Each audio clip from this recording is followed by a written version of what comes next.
ഈശോ മിശിഹായ്ക്ക് സ്തുതിയായിരിക്കട്ടെ. ഞാൻ മാണിപ്പറമ്പിലച്ചൻ.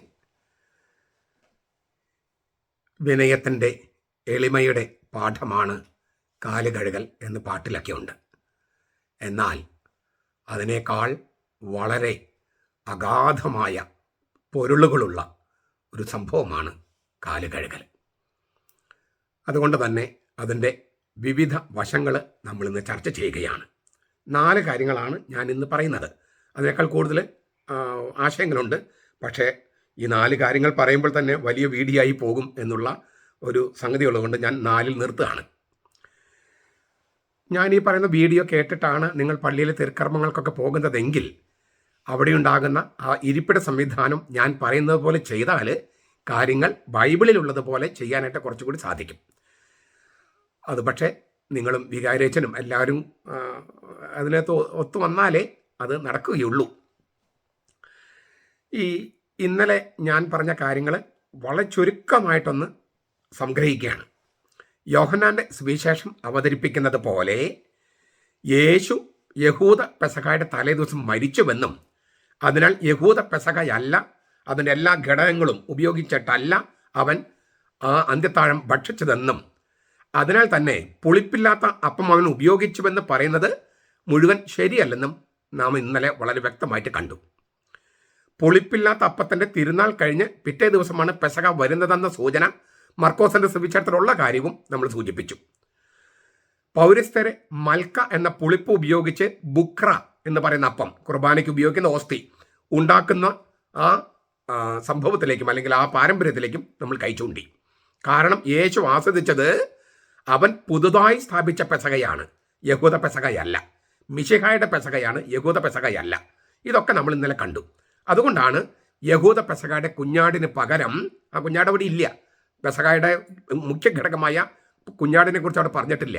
പകരം ദിവ്യ കുഞ്ഞാടായ ഈശോ തൻ്റെ പ്രാണൻ തന്നെ നൽകുകയാണ്. ഇതാണ് പുതിയ പെസഹ, മിശിഹായുടെ പെസഹ, മിശിഹായുടെ തനത് പെസഹ. യഹൂദ പെസഹയുടെ ചില ഘടകങ്ങളൊക്കെ ഉണ്ടായിരുന്നെങ്കിലും ആ എല്ലാ ഘടകങ്ങളും അങ്ങനെ ആചരിച്ചുകൊണ്ടല്ല യേശു അന്ത്യത്താഴം കഴിച്ചതെന്നാലും വളരെ വിശദമായി നമ്മൾ ഇന്നലെ കണ്ടു. അതേസമയം ഇതൊരു പുതിയ പെസഹ ആയതുകൊണ്ട് യഹൂദ പെസഹയുടെ ചില ഘടകങ്ങൾ ഉണ്ടായിരുന്നുവെന്നും അതുകൊണ്ടാണ് മർക്കോസിന്റെ സുവിശേഷം അതിനെ ആസ്പദമാക്കി മത്തായിയും ലൂക്കാസും ഒക്കെ ഇതിനെ പെസഹയായിട്ട് അവതരിപ്പിച്ചതെന്നും അപ്പോൾ ആ പെസഹ എന്ന വാക്കിന് പീഡാനുഭവത്തിലൂടെയുള്ള കടന്നുപോക്ക് എന്നാണെന്നും നമ്മൾ ഇന്നലെ കണ്ടു. ലൂക്കാസിന്റെ സുവിശേഷം 22-ാം അധ്യായം 15-16 വാക്യങ്ങൾ. ഈ പീഡ അനുഭവിക്കുന്നതിന് മുൻപ് പാസ്ഹോ എന്നാണ് ഗ്രീക്ക്. നിങ്ങളോടുകൂടി ഈ പെസഹ ആചരിക്കുന്നതിന് പാസ്ഹ എന്ന വാക്ക് ഭക്ഷിക്കുന്നതിന് ഞാൻ മോഹിച്ചുകൊണ്ട് കൊതിച്ചു, അല്ലെങ്കിൽ കൊതിച്ചുകൊണ്ട് ആഗ്രഹിച്ചു. അത് നമ്മൾ കണ്ടു കഴിഞ്ഞു. അത് അപ്പോൾ ഈ പെസഹ എന്നുള്ള ആ പശ്ചാത്തലം സമാന്തര സുവിശേഷകന്മാർ ക്രിയേറ്റ് ചെയ്യുന്നത് ഇത് മിശിഹായുടെ പുതിയ തരത്തിലെ പെസഹ ആയതുകൊണ്ടും പഴയ പെസഹയുടെ ചില ഘടകങ്ങൾ ഉള്ളത് കൊണ്ടും അതേസമയം ആ പെസഹയ്ക്ക് പുതിയൊരർത്ഥം പീഡാനുഭവത്തിലൂടെ കുരിശുമരണത്തിലൂടെ ഇഹലോകത്തും അങ്ങേ ലോകത്തേക്ക് പോകുന്ന പുറപ്പാടാണ്. ആ പെസഹയാണ് പീഡാനുഭവവും പെസഹായും പാസ്കായും തമ്മിൽ കൂട്ടിച്ചേർത്തു എന്നൊക്കെ നമ്മൾ ഇന്നലെ കണ്ടു. ഇതിൻ്റെയൊക്കെ ചില വിശദമായ വ്യാഖ്യാനങ്ങൾ മുമ്പ് കണ്ടിട്ടുള്ളത് കൊണ്ടാണ് പലതും നമ്മൾ തൊട്ട് തലോടി പോയിരിക്കുന്നത്. നിങ്ങൾ എൻ്റെ എല്ലാ വീഡിയോസും കണ്ടാലാണ് എല്ലാത്തിനും ഉത്തരങ്ങൾ കിട്ടുകയുള്ളൂ എന്ന് നിങ്ങൾ ഓർക്കുക. ഇനി നമുക്ക് അപ്പോൾ ഇത്രയും നമ്മൾ ഇന്നലെ പറഞ്ഞു കഴിഞ്ഞു. അപ്പോൾ നമ്മൾ യേശുവിൻ്റെ അന്ത്യത്താഴത്തിലേക്ക് കടക്കുകയാണ്. യേശുവിൻ്റെതായ പെസഹ, യഹൂദ പെസഹയുടെ ചില ഘടകങ്ങളുണ്ട്, പക്ഷേ യേശു പുതുതായിട്ട് ചെയ്ത ചില കാര്യങ്ങൾ അതിലേക്ക് നമ്മൾ കടക്കുകയാണ്. അന്ത്യത്താഴത്തിന് 2 ഭാഗങ്ങളുണ്ട്. 2 ഭാഗങ്ങൾ. ആദ്യത്തെ ഭാഗം എഴുതിയിരിക്കുന്നത് യോഹന്നാൻ്റെ സുവിശേഷത്തിലാണ്.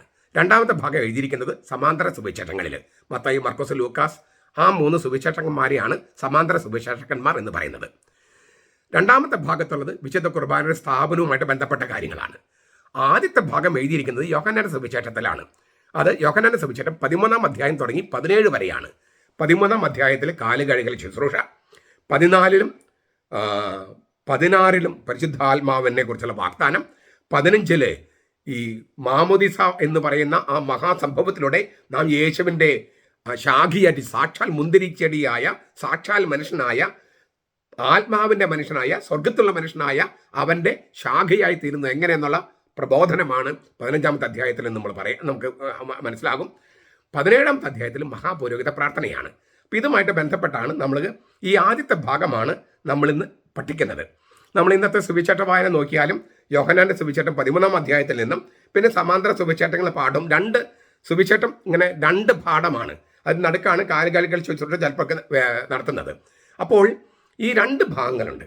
കാലുകഴുകൽ ശുശ്രൂഷയിൽ ആരംഭിച്ച മഹാപുരോഹിത പ്രാർത്ഥന വരെയുള്ള 1-ാമത്തെ ഭാഗം അത് യോഹന്നാൻ എഴുതിയിരിക്കുന്നു.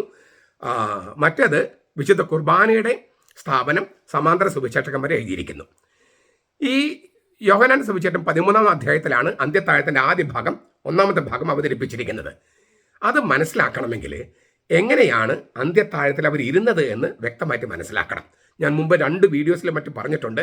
എന്നാൽ ഒന്നുകൂടി പറയുകയാണ്. കാരണം എറണാകുളത്ത് ഇപ്പോഴും അബദ്ധങ്ങൾ പഠിപ്പിക്കുകയാണ്.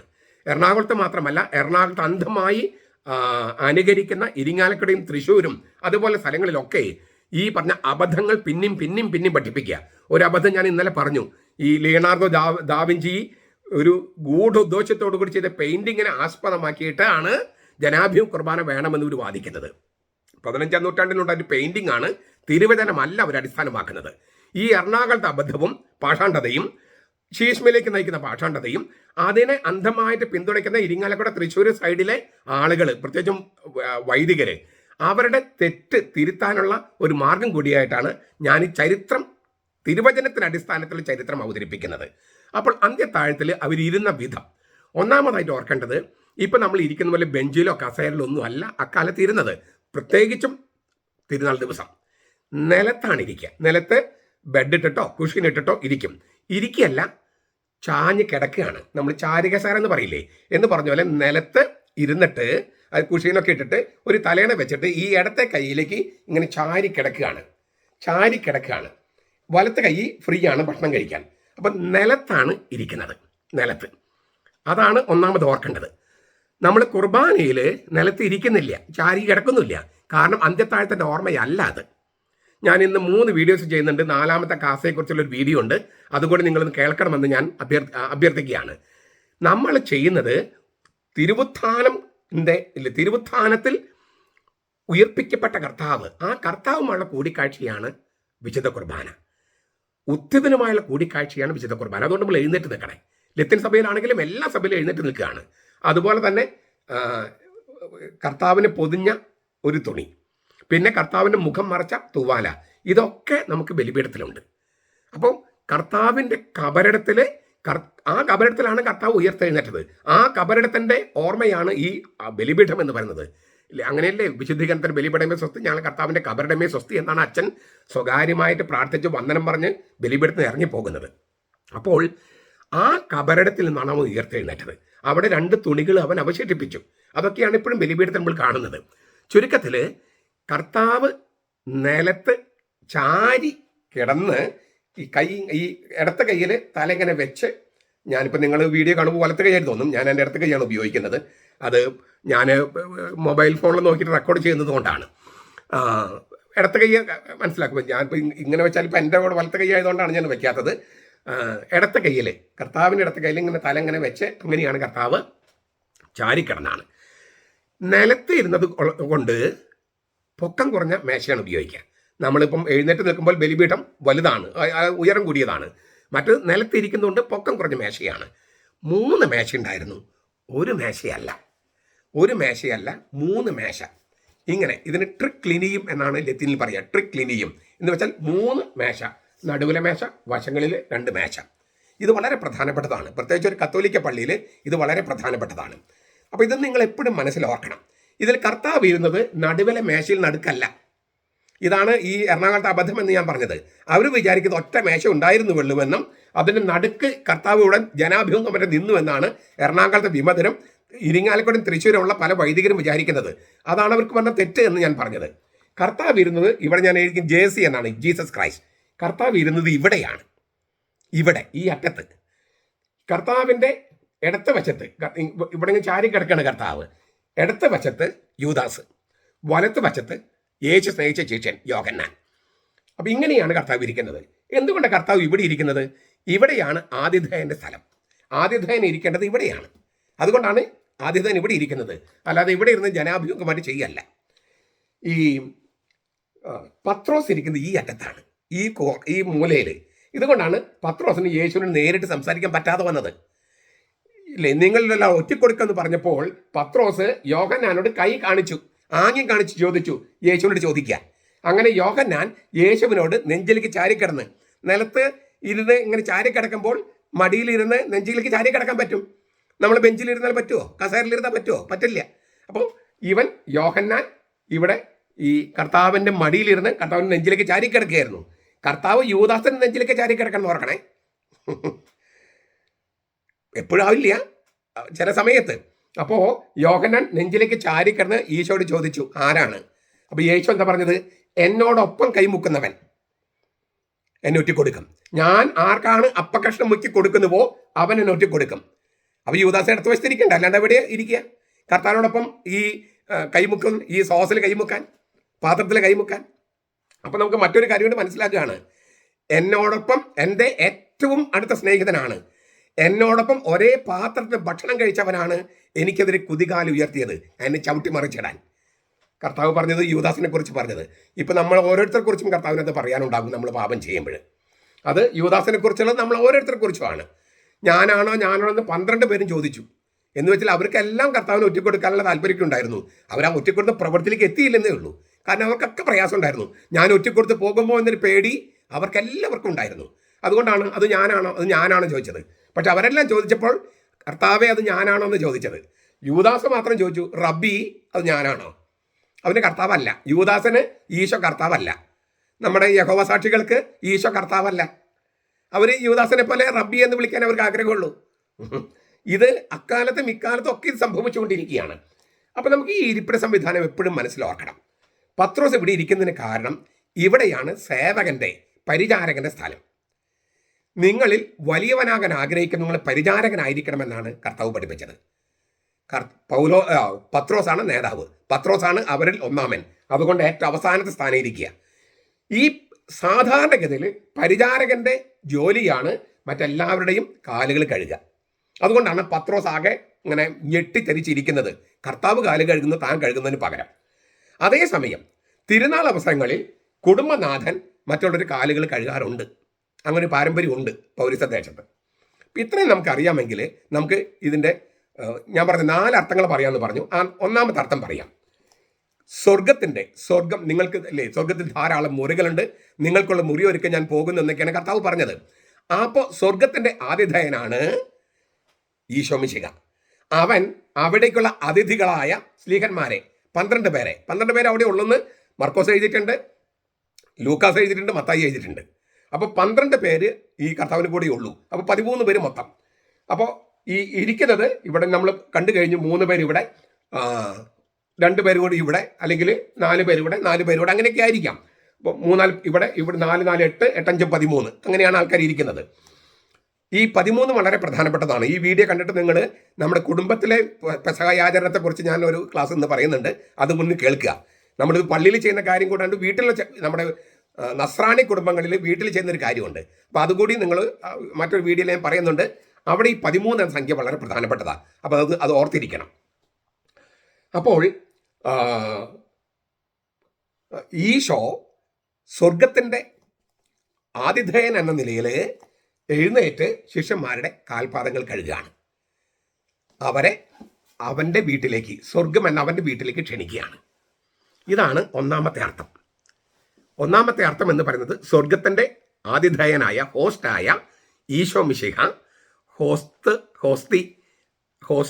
അല്ല, അതുമായിട്ട് ബന്ധപ്പെട്ടൊരു വാക്കുകൂടിയാണ്. എനിവേ, സ്വർഗത്തിൻ്റെ ആതിഥേയനായ കർത്താവ് അതിഥികളായ സ്ലീഹന്മാരെ 12 പേരെ അവരെ കാലുകൾ കഴുകി സ്വർഗരാജ്യത്തിലേക്ക് ക്ഷണിക്കുകയാണ്. ആ സ്വർഗരാജ്യത്തിലെ വിരുന്നൻ്റെ മുൻ ആസ്വാദനമാണ് ഇത് കഴിഞ്ഞിട്ട് കുർബാന. സ്വർഗത്തിൽ നടക്കുന്ന ദിവ്യ കുഞ്ഞാടിൻ്റെ കല്യാണ വിരുന്നിൽ വിളമ്പുന്ന ആ അപ്പത്തിൻ്റെ മുൻ ആസ്വാദനം, ഒരു മുൻകൂട്ടിയുള്ള രുചിയാണ് കർത്താവ് നൽകുന്നത്. അപ്പോൾ സ്വർഗത്തിലേക്ക് ക്ഷണിക്കുകയാണ് ഇപ്പോഴേ ഈ 12 പേരെയും.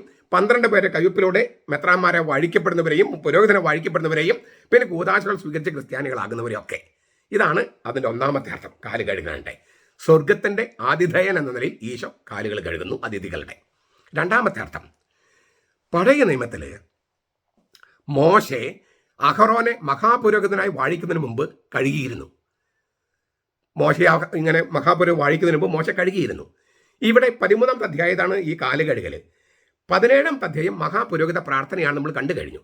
ആ മഹാപുരോഹിത പ്രാർത്ഥനയിൽ 3 വാക്കുകൾ ഓർത്താൽ നമുക്ക് പെട്ടെന്ന് കാര്യങ്ങൾ മനസ്സിലാകും. ഒന്ന്, ഞാൻ ലോകത്തിന് വേണ്ടിയല്ല പ്രാർത്ഥിക്കുന്നത്, ഇവർക്ക് വേണ്ടിയാണ്. ആര്? ഈ 12 പേർക്ക് വേണ്ടി. ലോകത്തിന് വേണ്ടി അല്ല ഞാൻ പ്രാർത്ഥിക്കുന്നത്, 12 പേർക്ക് വേണ്ടിയാണ്. എന്താണ് 12 പേര്? പിന്നത്തെ വാക്യം എന്താണ്? ഞാൻ അവർക്ക് വേണ്ടി എന്നെ തന്നെ വിശുദ്ധീകരിക്കുന്നു.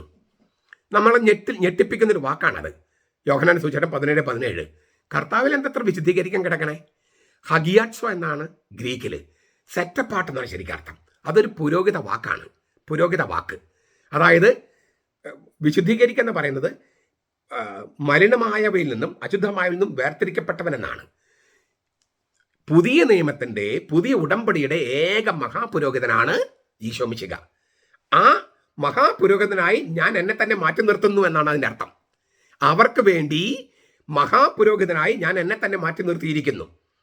എന്നിട്ട് 17:19 പറയാണ്, സത്യത്താൽ അവരെ വിശുദ്ധീകരിക്കണമേ. ഒരേ വാക്ക് ഉപയോഗിച്ചിരിക്കുന്നേ, സത്യത്താൽ അവരെ വിശുദ്ധീകരിക്കണമേ, നിന്റെ വചനമാണല്ലോ സത്യം. അവിടെ ഉപയോഗിച്ചിരിക്കുന്ന വാക്ക് ഹഗിയാറ്റ്സോ എന്നാണ്. വേർതിരിക്കുക എന്നാണ് അർത്ഥം, മാറ്റി നിർത്തുക എന്നാണ് അർത്ഥം. മാറ്റി നിർത്തുക, മാറ്റി നിർത്തുക എന്ന് പറഞ്ഞാൽ ദൈവത്തിൻ്റെ ഉപയോഗത്തിനായി മാറ്റി നിർത്തുക എന്നാണ്. ഇപ്പോൾ നമ്മളിപ്പം അച്ഛന്മാർ ചെയ്യുന്ന കാര്യം കണ്ടേ, കുർബാനയിൽ അപ്പം എടുത്തിട്ട് ഇങ്ങനെ സ്വർഗത്തിലേക്ക് ഉയർത്തും, അല്ലെങ്കിൽ കാസ എടുത്തിട്ട് ഇങ്ങനെ സ്വർഗത്തിലേക്ക് ഉയർത്തും. ഞാൻ കാസം ഇവിടെ എൻ്റെ കയ്യിൽ ഇപ്പോൾ കാസും പീലസും ഇല്ലാത്തതുകൊണ്ട് ഞാനൊരു പുസ്തകം ഉയർത്തിയെന്നേ ഉള്ളൂ. അപ്പോൾ കാസ എങ്ങനെ ഉയർത്തും, അല്ലെങ്കിൽ പീലാസ് എങ്ങനെ ഉയർത്തും. അതായത് അതിൽ അപ്പവും വീഞ്ഞുമാണ്. ദൈവത്തിൻ്റെ ഉപയോഗത്തിന് വേണ്ടി ഉയർത്തിപ്പിടിക്കുക, ദൈവത്തിന് വഴി മാറ്റി നിർത്തുക. ഈ അപ്പം ദൈവത്തിൻ്റെ ഉപയോഗത്തിനെ മാറ്റി നിർത്തുക, ഈ വീഞ്ഞ് ദൈവത്തിൻ്റെ ഉപയോഗത്തിന് മാറ്റി നിർത്തുക. അങ്ങനെ ദൈവത്തിൻ്റെ ഉപയോഗത്തിന് മാറ്റി നിർത്തുമ്പോൾ അതിലേക്ക് ദൈവം പരിശുദ്ധാത്മാവിനെ അയക്കും, എന്നിട്ട് ദൈവത്തിൻ്റെതാക്കി മാറ്റും. ഇതാണ് വിശുദ്ധ കുർബാനയിൽ സംഭവിക്കുന്നത്. ഇത് തന്നെയാണ് പൗരോഹിത്യത്തിൽ. ഈ സ്ലീഹന്മാരെ, 12 സ്ലീഹന്മാരെ ദൈവത്തിൻ്റെ ഉപയോഗത്തിനായി കർത്താവ് പൊക്കിപ്പിടിക്കുകയാണ്, ദൈവത്തിന് വേണ്ടി മാറ്റി നിർത്തുകയാണ്. ഇതേ അർത്ഥമുള്ളൊരു വാക്ക് ഹെബ്രായ ലേഖനത്തിലുണ്ട്. പ്രോസ്ഫെറോ എന്നാണ് വാക്ക്. പ്രോസ് എന്ന് പറഞ്ഞാൽ ടവേർഡ് അല്ലേ, ടവേർഡ് മീ, എൻ്റെ അടുത്തേക്ക്, എൻ്റെ സമീപത്തേക്ക്. ഫെറോ ഉയർത്തിപ്പിടിക്കുക. അനാഫറ നമ്മൾ പറയില്ലേ, പൊക്കിപ്പിടിക്കുക. അനാഫറ എന്ന് പറഞ്ഞാൽ സമർപ്പിക്കുക. ഫെറ എന്ന് പറഞ്ഞാൽ ഇങ്ങനെ കൊണ്ടുവരിക, മുകളിലേക്ക് കൊണ്ടുവരിക എന്നാണ്. അനാഫറ, എന്ന് വെച്ചാൽ മുകളിലേക്ക്. അനാഫറ എന്ന് വെച്ചാൽ മുകളിലേക്ക് ഉയർത്തുക എന്നാണ്. നമ്മൾ ഗൃഹാന്ത പ്രാർത്ഥന കൂദാശ ഭാഗത്തിന് അനാഫറ എന്ന് പറയുന്നത്. വചന ശുശ്രൂഷയും പിന്നെ അനാഫറയുമാണ് കുർബാനയിൽ 2 പ്രധാനപ്പെട്ട ഭാഗങ്ങൾ. അനാഫർ എന്ന് പറഞ്ഞാൽ പൊക്കിപ്പിടിക്കുക, പ്രോസ്ഫർ എന്ന് പറഞ്ഞാൽ അത് തന്നെയാണ്. അപ്പോൾ ദൈവത്തിന് ഉപയോഗത്തിന് ഇങ്ങനെ പൊക്കിപ്പിടിക്കുകയാണ്. അതിനാണ് മാറ്റി നിർത്തുക എന്ന് പറയണേ. വിശുദ്ധീകരിക്കുക എന്ന് പറഞ്ഞൊക്കെ അതാണ്. നിന്റെ സത്യത്താൽ അവരെ വിശുദ്ധീകരിക്കണമേ, നിന്റെ വചനമാണല്ലോ സത്യം. വചനമാകുന്ന സത്യം കൊണ്ട് സ്ലീഹന്മാരെ പുരോഹിതന്മാരായി മാറ്റി നിർത്തുകയാണ്, വാഴിക്കുകയാണ്. പ്രോസ്ഫർ എന്നുള്ളത് പുരോഹിതന്മാരെ വാഴിക്കാനുള്ള സാങ്കേതിക പദമാണ്. ഹഗിയാറ്റ്സോ എന്നുള്ളതും അതുപോലെ ദൈവത്തിന് വേണ്ടി മാറ്റി നിർത്തുന്ന സാങ്കേതിക പദമാണ്. 12 സ്ലീഹന്മാർക്ക് വേണ്ടിയാണ് ഞാൻ പ്രാർത്ഥിക്കുന്നത്. അവരെ നിന്റെ സത്യത്താൽ നീ നിനക്ക് വേണ്ടി മാറ്റി നിർത്തണമേ, ഞാൻ അവരെ നിനക്ക് വേണ്ടി നിന്റെ ഉപയോഗത്തിനെ പൊക്കിപ്പിടിക്കുന്നു. ക്രിസ്തു 12 സ്ലീഹന്മാരെ ദൈവപിതാവിൻ്റെ ഉപയോഗത്തിനെ പൊക്കിപ്പിടിക്കുന്നു.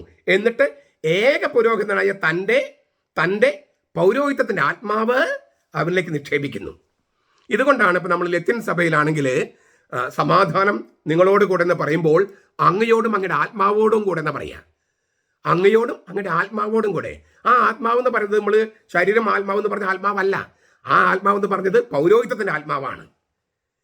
പൗരോഹിത്യത്തിൻ്റെ ആത്മാവാണ്, ദ സ്പിരിറ്റ് ഓഫ് പ്രീസ്റ്റ്ഹുഡ്. അങ്ങയോടും അങ്ങയുടെ പൗരോഹിത്യത്തിൻ്റെ ആത്മാവോടും കൂടെ എന്നാണ് പറയണേ. ഇത് വളരെ പ്രധാനപ്പെട്ട സംഗതിയാണ്.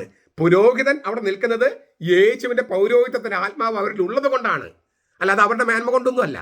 തീർച്ചയായിട്ടും അവർ വിശുദ്ധിയുള്ളവരായിരിക്കണം. പക്ഷെ അവരുടെ പുണ്യം കൊണ്ടോ അവരുടെ മേന്മ കൊണ്ടോ അല്ല കർത്താവിന് കുർബാന അവിടെ കുർബാനയാക്കുന്നത്. അത് നമ്മൾ ഓർത്തിരിക്കണം. അച്ഛൻ്റെ പുണ്യം കൊണ്ടല്ല, അച്ഛന്മാർ പുണ്യവാന്മാരായിരിക്കണം, എങ്കിലേ അത് അച്ഛനും ജനത്തിനും ഗുണകരമാകൂ. പക്ഷെ അച്ഛൻ്റെ മേന്മ കൊണ്ടോ പുണ്യം കൊണ്ടോ അല്ല കുർബാനയാകുന്നത്. അത് വേറെ കാര്യം. ചുരുക്കത്തിൽ യേശുവിൻ്റെ പൗരോഹിത്യത്തിൻ്റെ ആത്മാവ് അവരിലേക്ക് ഇട്ട് അവരെ വചനമാകുന്ന സത്യം കൊണ്ട് ദൈവത്തിൻ്റെ ഉപയോഗത്തിന് പോയി മാറ്റി നിർത്തുകയാണ്. ഇതാണ് 17-ാമത്തെ അധ്യായത്തിൽ. അപ്പോൾ യേശു 12 സ്ലീഹന്മാരെ പുരോഹിതന്മാരായി വാഴിക്കുകയാണ് മഹാപുരോഹിത പ്രാർത്ഥന. അവിടെ എന്താണ് 17:1 എന്താ എഴുതിയിരിക്കുന്നത്? അവൻ ഈ വാക്കുകൾക്ക് ശേഷം, അതായത് 13-ാമത്തെ അധ്യായം തുടങ്ങി 14, 15, 16 കഴിഞ്ഞ് അവൻ പിതാവിങ്കിലേക്ക് കണ്ണുകൾ ഉയർത്തി, സ്വർഗത്തിലേക്ക് കണ്ണുകൾ ഉയർത്തി. സ്വർഗം മുകളിലല്ല, എല്ലാവിടെയും ഉണ്ട്, ദൈവം എല്ലാവിടെയും ഉണ്ട് എന്നൊക്കെ പറഞ്ഞാൽ നിങ്ങൾ തിരുവചനത്തോട് അനീതി ചെയ്യാണ്. അവൻ സ്വർഗത്തിലേക്ക് കണ്ണുകൾ ഉയർത്തി പറഞ്ഞു എന്നാണ്. നമ്മളിപ്പോൾ ഈ ക്രിക്കറ്റിലൊക്കെ സച്ചിൻ ടെണ്ടുൽക്കറും നമ്മുടെ സഞ്ജു സാംസണൊക്കെ സ്വർഗത്തിലേക്ക് കണ്ണുകൾ ഉയർത്തുകയാണ്. അയ്യോ അവിടെയല്ല ദൈവം, ദൈവം എല്ലാവിടെയും ഉണ്ട്, നീ തെക്കോട്ട് നോക്കൂ വടക്കോട്ട് നോക്കുന്ന കാര്യങ്ങൾ പറയാറുണ്ടോ? അതൊരു മര്യാദയില്ലായ്മയാണ്. എറണാകുളത്തിന് മര്യാദയില്ല, വിമത വൈദികർക്ക് മര്യാദയില്ല, തിരുവചനത്തോടുമില്ല, സംസ്കാരത്തോടുമില്ല, അതുപോലെ തന്നെ സാമാന്യ മര്യാദയില്ല. ദൈവം എല്ലായിടത്തും ഉള്ളതുകൊണ്ട് കീഴ്പോട്ട് നോക്കാമെന്നൊക്കെ ആരെങ്കിലും വിചാരിക്കുമോ? ശുദ്ധ മണ്ടത്തരായി പറയണേ. താത്വികമായ ജ്ഞാനമല്ല നമുക്ക് വേണ്ടത്, തിരുവചനത്തിന് അടിസ്ഥാനമായതാണ്. പ്രത്യയശാസ്ത്രമല്ല നമ്മൾ പഠിപ്പിക്കുന്നത്. നമ്മൾ റോക്കറ്റ് വിടുമ്പോൾ ഭൂമി ഉരുണ്ടതാണ്, പ്രപഞ്ചം ഇങ്ങനെയാണ്, അതുകൊണ്ട് റോക്കറ്റ് കീഴ്പോട്ട് പോകട്ടെ എന്നൊക്കെ നമ്മൾ പറയുമോ? തീർച്ചയായിട്ടും ഭൂമിയുടെ അപ്പുറത്ത് നോക്കി കഴിഞ്ഞാൽ കീഴ്പോട്ടെ പോണേ.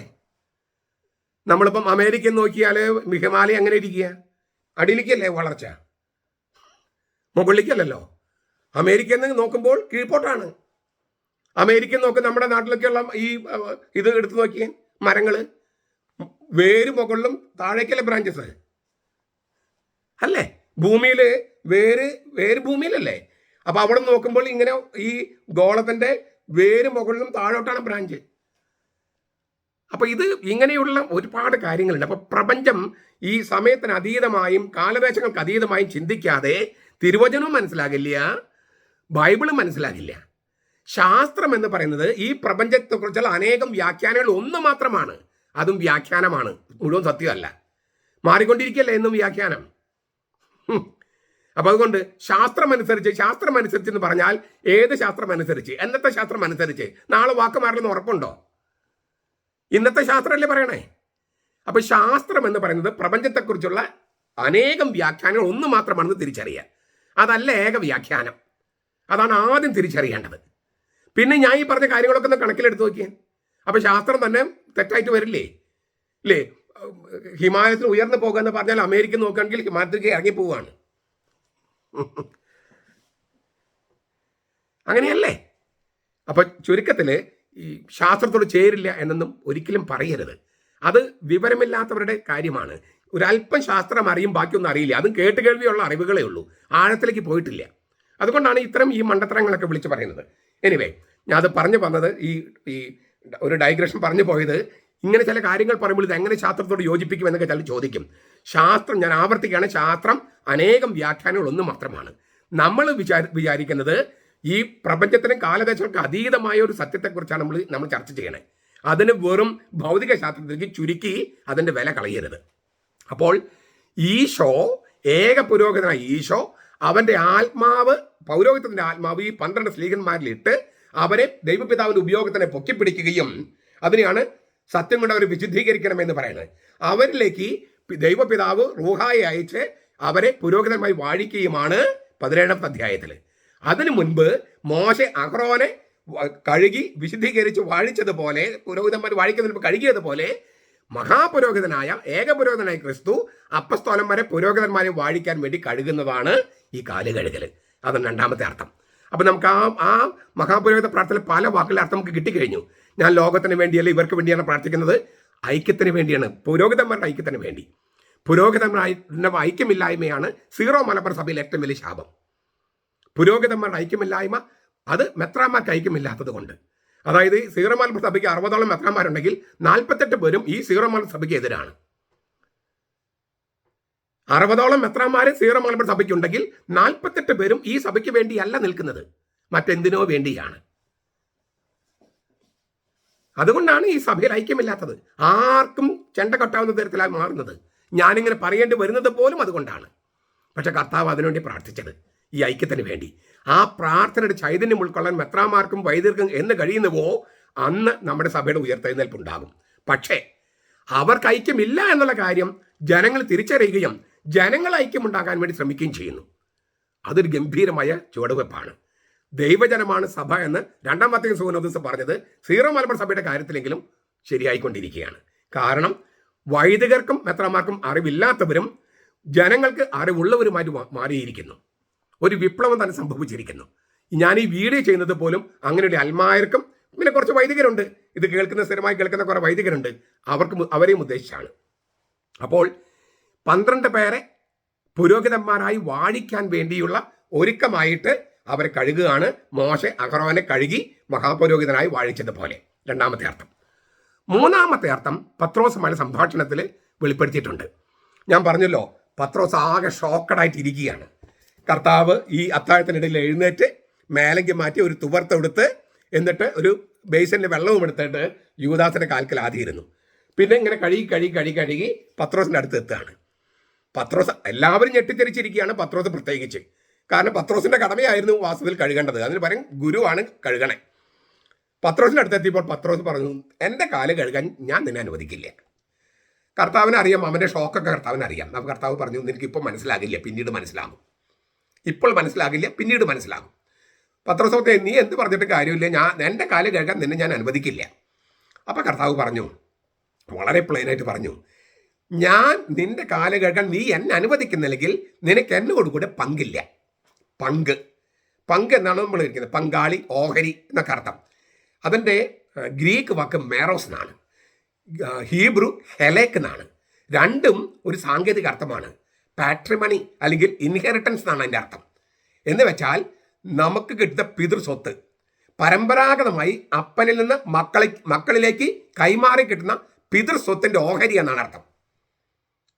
മേറോസിന്റെ വാക്കിൻ്റെ അർത്ഥം അതാണ്. ഓഹരി അല്ലെങ്കിൽ പങ്കാളി പങ്ക് എന്ന് പറഞ്ഞാൽ പിതാവിൽ നിന്ന് അപ്പനിൽ നിന്ന് മക്കളിലേക്ക് പിതൃസ്വത്ത് ആയി വരുന്ന ആ പിതൃസ്വത്തിൻ്റെ ഓഹരി എന്നാണ്. നിന്റെ കാല് കഴുകാൻ നീ എന്നെ അനുവദിക്കുന്നില്ലെങ്കിൽ എൻ്റെ പിതാവിൻ്റെ സ്വത്തിൽ നിനക്ക് ഓഹരിയില്ല. ഈ പത്രോസ് വളരെ പ്രായോഗികമായ മനുഷ്യനാണ്. പെട്ടെന്ന്, അതായത് ഇങ്ങനത്തെ കാര്യങ്ങൾ പെട്ടെന്ന് പുള്ളിക്ക് ഇങ്ങനെ കത്തും. പിതൃസ്വത്തിൽ ഓഹരി എന്നാണ് കർത്താവ് പറഞ്ഞത്. പക്ഷെ പിതൃസ്വത്തെന്ന കാര്യം മാത്രമേ പുള്ളി കേട്ടുള്ളൂ. അപ്പോൾ പുള്ളി പറഞ്ഞു, അങ്ങനെയാണെങ്കിൽ എൻ്റെ കാല് മാത്രമല്ല കൈയും കണ്ണും മുഖവും മൊത്തം ഒന്ന് കുളിപ്പിക്കുക. എന്ന് വെച്ചാൽ പിതൃസ്വത്തിൻ്റെ ഓഹരി മുഴുവൻ ഇങ്ങോട്ട് പോരട്ടെ. നമ്മുടെ വീടുകളിലൊക്കെ ഭാഗം വയ്ക്കുമ്പോഴുണ്ടാകുന്ന അതേ ചിന്ത തന്നെ പത്രോസിന്. അപ്പോൾ പിതൃസ്വത്തിൻ്റെ മുഴുവൻ ഓഹരി എനിക്ക് വരട്ടെ, എനിക്ക് എൻ്റെ കാല് മാത്രം കഴുകിയാൽ പോരാ, എല്ലാം മൊത്തത്തിൽ ആണ് കഴുകണം. അപ്പോൾ കർത്താവ് വീണ്ടും പറഞ്ഞു, കുളി കഴിഞ്ഞവൻ്റെ കാലുകൾ മാത്രം കഴുകിയാൽ മതി. കുളി കഴിഞ്ഞവൻ്റെ കാലുകൾ മാത്രം കഴുകിയാൽ മതി. ഏതാണ് കുളി? ഇവർ ഈ മന്ത്യത്താഴത്തിന് വരുന്നതിന് മുമ്പ് കുളി അവർ കുളിച്ചിട്ടുണ്ടാകും, അതിനെക്കുറിച്ചാണോ? തീർച്ചയായിട്ടും അല്ല. അങ്ങനെയുള്ള കാര്യങ്ങളല്ല ബൈബിൾ എഴുതിയിരിക്കുന്നത്. പിന്നെന്താണ്? കുളി എന്ന് പറഞ്ഞാൽ മാമോദീസയാണ്. മാമോദീസയിൽ എന്താ സംഭവിക്കുന്നത്? പൗലോസിൻ്റെ വാക്കുകൾ പറഞ്ഞാൽ വി പുട്ട് ഓൺ ക്രൈസ്റ്റ്. ഇപ്പം ഞാൻ ഈ ലോഹ ഇട്ടിരിക്കുന്നത് പോലെ കർത്താവിനെ, നമ്മൾ ഒരു വസ്ത്രം ധരിക്കുന്ന പോലെ കർത്താവിനെ ധരിക്കുന്നു. അതുകൊണ്ടാണ് നമ്മൾ മാമോദീസയിൽ ഒരു വെള്ള തുണി ഇടുന്നത്. കർത്താവിൻ്റെ കബറിടത്തിൽ ഒരു യുവാവ് വെള്ളവസ്ത്രം ധരിച്ച്, അത് മാമോദീസ സ്വീകരിച്ച യുവാവിൻ്റെ പ്രതിനിധിയാണ്. അപ്പോൾ കർത്താവിൻ്റെ കബറിടത്തിലാണ് പറ്റിയിരിക്കുകയാണ്. കർത്താവ് ഇരിക്കുന്ന വലത്തുവശത്താണ് താനും. ആ യുവാവിനെ പോലെ വെള്ളവസ്ത്രം ധരിക്കുകയാണ്, കർത്താവിനെ ധരിക്കുകയാണ്. അപ്പോൾ നമ്മൾ പരിശുദ്ധാത്മാവിനാൽ പൊതിയപ്പെടുകയാണ്. മാമോദീസ കഴിഞ്ഞ് നമ്മൾ എന്തു വലിയ പാപം ചെയ്താലും, എത്ര വൃത്തികെട്ട പാപം ചെയ്താലും, അത് നമ്മുടെ മൊത്തം ജീവിതത്തെ അശുദ്ധമാക്കില്ല. നമ്മുടെ കാലുകൾ അശുദ്ധമാക്കുന്ന പോലെയാണ്. മാമോദീസ കഴിഞ്ഞ് പരിശുദ്ധാത്മാവിനാൽ പൊതിയപ്പെട്ടിരിക്കുന്നതിനാൽ മാമോദീസ കഴിഞ്ഞ് നമ്മൾ പാപം ചെയ്യാൻ സാധ്യതയുണ്ട്. പക്ഷെ എത്ര വലിയ പാപം ചെയ്താലും, എത്ര വൃത്തികെട്ട പാപം ചെയ്താലും അത് നമ്മുടെ മൊത്തം അസ്തിത്വത്തെ അശുദ്ധമാക്കുന്നില്ല. നമ്മുടെ കാലുകൾ അശുദ്ധമാക്കുന്ന പോലെയാണ്. അങ്ങനെ മാമോദീസ കഴിഞ്ഞ് കുളി കഴിഞ്ഞിട്ട് പാപം ചെയ്തിട്ടുണ്ടെങ്കിൽ കർത്താവിനെ നമ്മുടെ കാല് കഴുകാൻ അനുവദിക്കണം. അല്ലെങ്കിൽ പിതൃസ്വത്തിൽ പിതാവിൻ്റെ ജീവനിൽ പങ്കില്ല, ഓഹരിയില്ല. കാര്യം ക്ലിയറായോ? എവിടെയാണ് മാമോദീസ എന്നുള്ള കുളിക്ക് ശേഷം നാം പാപം ചെയ്താൽ നമ്മുടെ കാലുകൾ വൃത്തികേടാവുകയും കർത്താവിനെ നമ്മുടെ പാദങ്ങൾ കഴുകാൻ കർത്താവിനെ അനുവദിക്കുകയും ചെയ്യുന്നത് എവിടെയാണ്? കുമ്പസാരക്കൂട്ടിൽ. ഇനി നിങ്ങൾ ഈ രൂപം ഒന്ന് നോക്കിയാൽ, നമ്മൾ മെയിൻ ബലിപീഠം ഈ വശത്തെ ടേബിളാണ്. കത്തോലിക്ക പള്ളിയിൽ നിന്ന് പോയാൽ അറ്റത്ത് കുമ്പസാരക്കോട്, ഈ വശത്തെ ടേബിളാണ് ഇപ്പുറത്തെ കുമ്പസാരക്കോട്. കത്തോലിക്ക പള്ളികളുടെ അറ്റത്ത് നോക്കി കഴിഞ്ഞാൽ കുമ്പസാരക്കൂട്. അപ്പോൾ മെയിൻ പീഠം ഇട്ടിട്ട് ഈ വശത്തെ മേശ അത് കുമ്പസാരക്കൂട് വരെ വലിച്ചു നീട്ടിയിരിക്കുകയാണ്. ഈ വശത്തെ മേശ കുമ്പസാരക്കൂട് വരെ വലിച്ചു നീട്ടിയിരിക്കുകയാണ്. അവിടെ കർത്താവിനെ അനുവദിക്കുകയാണ് നമ്മുടെ കാലുകൾ കഴുകാൻ. അങ്ങനെ നമ്മൾ പാപങ്ങൾ ഏറ്റു പറയുമ്പോൾ ആ വ്യഭിചാര വൃത്തിയിൽ പിടിക്കപ്പെട്ട സ്ത്രീയെ പോലെ നമ്മൾ കർത്താവിന് മുമ്പിൽ ചെല്ലുമ്പോൾ കർത്താവ് നമ്മളോട് പറയുകയാണ്, ഞാനും നിന്നെ വിധിക്കുന്നില്ലേ, പൊയ്ക്കോ, മേൽ പാപം ചെയ്യരുത്. കാരുണ്യവും നീതിയും സമ്മേളിപ്പിച്ചിട്ട് കർത്താവ് പറയണം, ഞാനും നിന്നെ വിധിക്കുന്നില്ല, ഞാൻ നിന്റെ പാപങ്ങൾ മോചിക്കുകയാണ്, പക്ഷെ മേലിൽ പാപം ചെയ്യരുത്, സമാധാനത്തിൽ പൊയ്ക്കോ. ആ സമയത്ത് ദൈവപിതാവ് ധൂർത്തപുത്രൻ്റെ പിതാവിനെ പോലെ സേവകരോട് പറയാണ്, മാലാഖമാരോട് പറയാണ്, അവനെ മേൽത്തരം വസ്ത്രം ധരിപ്പിക്കുക. മേൽത്തരം വസ്ത്രം എന്ന് പറഞ്ഞാൽ ആദ്യ വസ്ത്രം എന്ന് പറഞ്ഞാൽ ആദവും ഹവ്വയും പാപം ചെയ്തതിന് മുമ്പുള്ള വരപ്രസാദ അവസ്ഥ, ദൈവിക ജീവന്റെ അവസ്ഥ. ആ അവസ്ഥയിലേക്കാണ് കുമ്പസാരക്കൂട്ടിൽ നമ്മളെ കർത്താവ് പിടിച്ചുയർത്തണേ. മാലാഖമാർ നമ്മുടെ മേല് വരപ്രസാദത്തിന് ആദ്യ വസ്ത്രം ഇടുകയാണ്. അപ്പോൾ പരിശുദ്ധാത്മ നമ്മിലേക്ക് വരികയാണ്. കുമ്പസാരക്കൂട്ടിൽ നമ്മൾ പരിശുദ്ധ തത്വത്തിൽ 3 ആളുകളെയും മാറ്റി കൂടിക്കാഴ്ച നടത്തുകയാണ്. പുത്രൻ തമ്പുരാൻ പാപങ്ങൾ മോചിക്കുന്നു, ദൈവപിതാവ് മാലാഖമാരുടെ നമ്മുടെ മേൽ വരപ്രസാദത്തിന്റെ ആദ്യ വസ്ത്രം ധരിപ്പിക്കുന്നു, ഇടാൻ പറയുന്നു, കൽപ്പന കൊടുക്കുന്നു, പരിശുദ്ധാത്മ നമ്മുടെ മേൽ വരുന്നു. പരിശുദ്ധാത്മന്റെ ആവാസത്തെയാണ് പരിശുദ്ധാത്മന്റെ അഭിഷേകം എന്ന് പറയണേ. അങ്ങനെ കർത്താവ് തന്നെ നമ്മളെ വിശുദ്ധീകരിച്ചിട്ട് കർത്താവിന്റെ ബലിപീഠത്തിലേക്ക് നമ്മൾ ആനയിക്കുകയാണ്. എന്നിട്ട് കർത്താവ് തന്നെ തരികയാണ്. അപ്പോൾ ഇതുകൊണ്ടാണ് പള്ളിയിൽ കുമ്പസാരക്കൂടി ഇങ്ങനെ 2 വശത്തും കിടക്കണേ. ചിലപ്പം വലിയ പള്ളികൾ കൂടുതൽ കാണും, അത് ആളുകൾക്ക് സൗകര്യത്തിന് വേണ്ടി. പക്ഷേ ഈ ട്രിക്ലിനിയം എന്ന് പറഞ്ഞത് അപ്പാടെ തന്നെ കത്തോലിക്ക പള്ളിയിലുണ്ട്, അപ്പാടെ തന്നെ. അപ്പോൾ കർത്താവ് പറയുകയാണ്, നിന്റെ കാല് കഴുകാൻ ഞാൻ അനുവദിക്കുന്നില്ലെങ്കിൽ എനിക്ക് നിന്നോടുകൂടെ പങ്കില്ല. ഈ പത്രോസ് പറഞ്ഞതുപോലെ പറയും, നമുക്ക് എല്ലാവർക്കും ഒരു പ്രവണതയുണ്ട്, എൻ്റെ കാല് കഴുകാൻ ഞാൻ നിന്നെ അനുവദിക്കില്ല, ഞാൻ കുമ്പസാരിക്കില്ല, ഞാൻ നിന്നോട് വൈദികരോട് പാപങ്ങൾ ഏറ്റു പറയില്ല, അവരും പാപികളാണ് എന്നൊക്കെ നമ്മൾ പറയും. പക്ഷെ കർത്താവ് പറയാണ്, നിന്റെ കാല് കഴുകാൻ നീ എന്നെ അനുവദിക്കുന്നില്ലെങ്കിൽ, എൻ്റെ പുരോഹിതന്മാരിലൂടെ അനുവദിക്കുന്നില്ലെങ്കിൽ നിനക്ക് എന്നോടുകൂടെ പിതൃത്വത്തിൽ ഓഹരിയില്ല. കുമ്പസാരിക്കാതെ കർത്താവിൻ്റെ ദൈവപിതാവിൻ്റെ പിതൃത്വത്തിൽ ഓഹരിയില്ല. ഇത് തിരുവചനമാണ്. യഹോവ സാക്ഷികളെ, പെന്തക്കോസ്തുകാരെ, ബോൺ അഗൈൻ ക്രിസ്ത്യൻസ്, ദൈവസഭക്കാരെ, കത്തോലിക്ക സഭ വിട്ടുപോയിരിക്കുന്ന പ്രൊട്ടസ്റ്റന്റുകാരെ, നിങ്ങളിത് തിരിച്ചറിയുകയും കത്തോലിക്ക സഭയിലേക്ക് തിരിച്ചു വരികയും ചെയ്യുക. കത്തോലിക്ക സഭയിൽ ഒരുപാട് തിന്മകളുണ്ട്, അത് നമുക്ക് ഒരുമിച്ച് നിന്ന് പോരാടി അത് തോൽപ്പിക്കാം. പക്ഷെ സഭയിൽ നിന്ന് വിട്ടുപോകുന്നതല്ല, സഭയിലേക്ക് തിരിച്ചു വരുന്നതാണ്, ഈ കൂതാശയിൽ പങ്കെടുക്കുന്നതാണ് തിരുവചനത്തോടും കർത്താവിനോടും വിശ്വസ്തത കാണിക്കാനുള്ള മാർഗം. സഭയിലെ തെറ്റുകൾ കണ്ട് കർത്താവിൻ്റെയും കർത്താവിൻ്റെ സഭയെ മുറ്റിക്കൊടുത്ത് പുറത്ത് പോകരുത്, യൂദാസിനെ പോലെ ആകരുത്. ഇതാണ് 3ാമത്തെ അർത്ഥം. 4ാമതൊരർത്ഥമുണ്ട്, അത് യൂദാസുമായുള്ള സംഭാഷണത്തിൽ കാണാം. ഈ 13ാമത്തെ അധ്യായം ആരംഭിക്കുന്ന എങ്ങനെയാണ്?